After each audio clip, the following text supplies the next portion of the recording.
बैठो। फायर।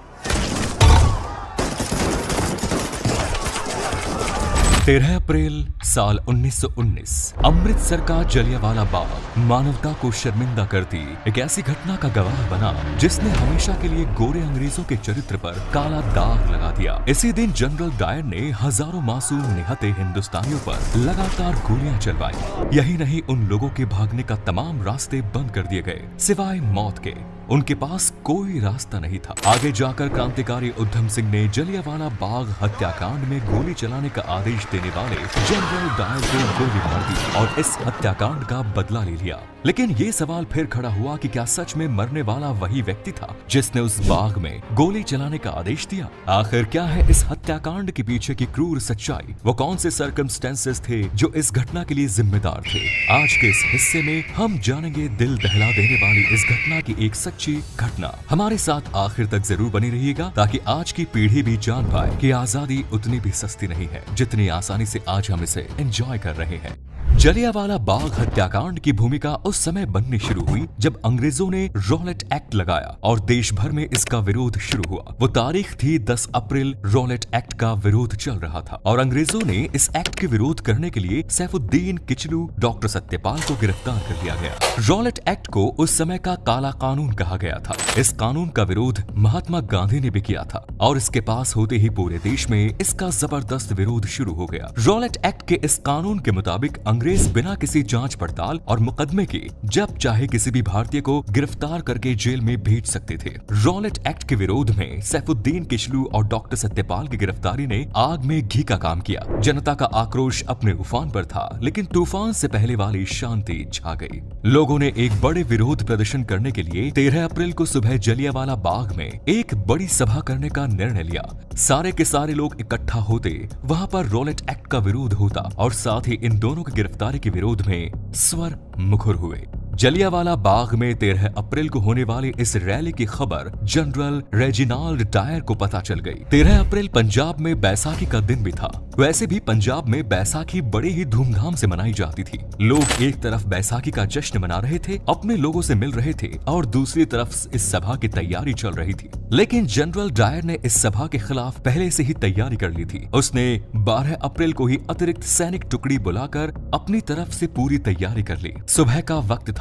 लोग बैसाखी के त्योहार के चलते खुशियां मना रहे थे और अपनों से मेल मिलाप करने के बाद लगभग 25,000 लोग जलियांवाला बाग में आम सभा के लिए इकट्ठा हो गए। इधर जनरल डायर भी अपनी पूरी सैन्य टुकड़ी लेकर जलियांवाला बाग की तरफ चला गया। जलियांवाला बाग में भीतर जाने का एक ही रास्ता था। लोगों की शहर सभा हो चुकी थी और उन्हें मालूम भी नहीं था कि कब जनरल डायर अपनी पूरी की पूरी सैन्य टुकड़ी लेकर अंदर दाखिल हुआ और उसने जलियांवाला बाग के मुंह पर तोप रखकर उसने बंद कर दिया। इसके बाद अपने सैनिकों की पोजीशन लेने के बाद जनरल डायर ने सीधे लोगों पर फायर का आदेश दे दिया। बिना किसी चेतावनी के, बिना एक शब्द बोले जनरल डायर के आदेश का पालन करते हुए सैनिकों ने अपनी अपनी बंदूकों का मुंह खोल दिया और लगातार गोलियां लोगों पर बरसने लगी। जलियांवाला बाग में जनरल डायर 50 राइफल और इतनी ही खुखरी लेकर पहुंचा था। इसका मतलब है कि वो पहले से डिसाइड करके आया था कि उसे क्या करना है। जवानों ने इस दौरान लगभग 10 मिनट में 1600 राउंड फायर किए। लोगों को न संभलने का मौका मिला और न बचकर भागने का। जवान बिना रुके लगातार फायरिंग कर रहे थे। जनरल डायर ने आदेश ही कुछ ऐसा दिया था। फायरिंग केवल बंदूक में गोली लोड करने के दौरान ही धीमी पड़ती थी, वरना यहाँ मौजूद जवान लगातार लोगों पर फायर कर रहे थे। लोगों में अफरा तफरी मच गई। वहाँ मौजूद महिलाएं, बच्चे, बूढ़े और जवान सभी अपनी अपनी जान बचाने के लिए वहाँ से भागने लगे। लोगों ने वहाँ मौजूद कुएं में कूदकर अपनी जान बचाने की कोशिश की, लेकिन कोई फायदा नहीं हुआ। कुछ लोग दीवार फांद कर भाग जाना चाहते थे, मगर उसका भी कोई फायदा नहीं हुआ। जनरल डायर के सैनिकों ने हर किसी को चुन चुन कर मारने की कसम खा रखी थी। बाग के जिस कुएं में कूदकर लोग अपनी जान बचाना चाह रहे थे, उसमें से 120 इंसानों की लाशें निकाली गई। वहाँ कुआं कूदकर मरने वाले लोगों के खून से भर गया। कुएं को आज भी खूनी कुएं के नाम से जाना जाता है और इतना ही नहीं, इस बाग की दीवारों पर आज भी उस समय की गोलियों के निशान निशान मौजूद हैं। लगातार 10 मिनट हुई इस अंधाधुंध फायरिंग के बाद जनरल डायर राक्षसों की तरह हंसता हुआ वहां से बाहर चला गया। इतना ही नहीं, अमृतसर की सड़कों पर जो भी भारतीय उसे नजर आता वो उसे भी गोली मार देता।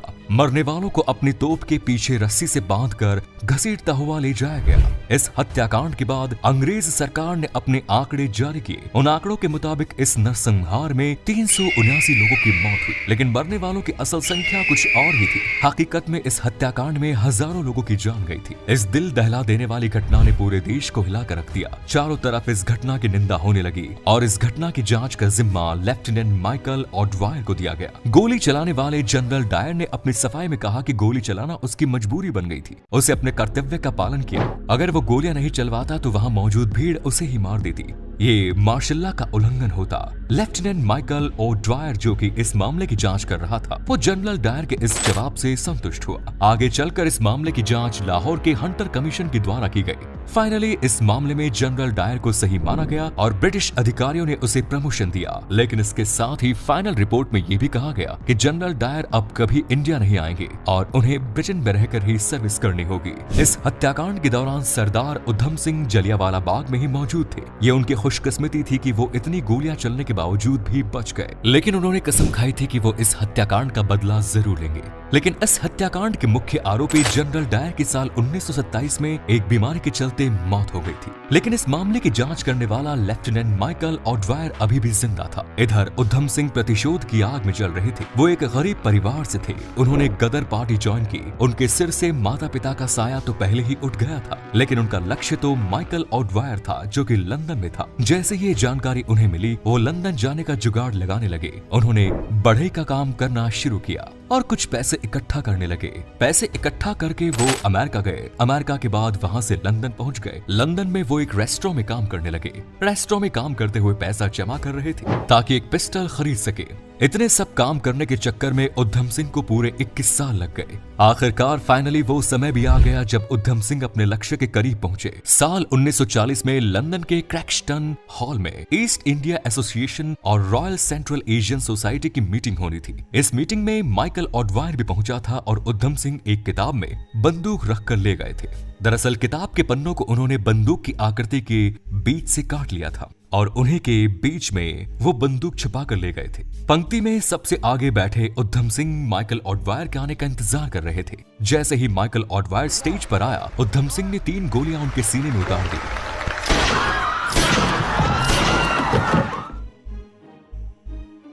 वो वहां से भागे नहीं बल्कि वहीं खड़े हो गए और उन्होंने कहा कि 21 साल बाद जलियांवाला बाग हत्याकांड का बदला ले लिया। उधम सिंह ने वहां अपनी गिरफ्तारी दे दी। इसके बाद 31 जुलाई 1940 को उन्हें फांसी दे दी गई। यहाँ ये बात ध्यान देने लायक है कि जलियांवाला बाग हत्याकांड से जो 2 अंग्रेज अफसर जुड़े हुए थे, उनके नाम काफी मिलते जुलते थे। उनमें से एक जो असली गुनहगार था वो पहले ही अपनी बीमारी के चलते मारा गया, जबकि जिसने गुनहगार को जांच के दौरान बचाया उसे अमर शहीद सरदार उधम सिंह ने मार दिया। हमारी आजादी की लड़ाई में अनगिनत शहीदों ने अपने प्राणों की आहुति दी है। ये आजादी हमें बड़ी ही मुश्किल से मिली है। अब ये हमारा फर्ज है कि हम इस आजादी को हमेशा बनाए रखें। उम्मीद है ये वीडियो आपकी उम्मीदों पर खरा उतरा होगा। धन्यवाद।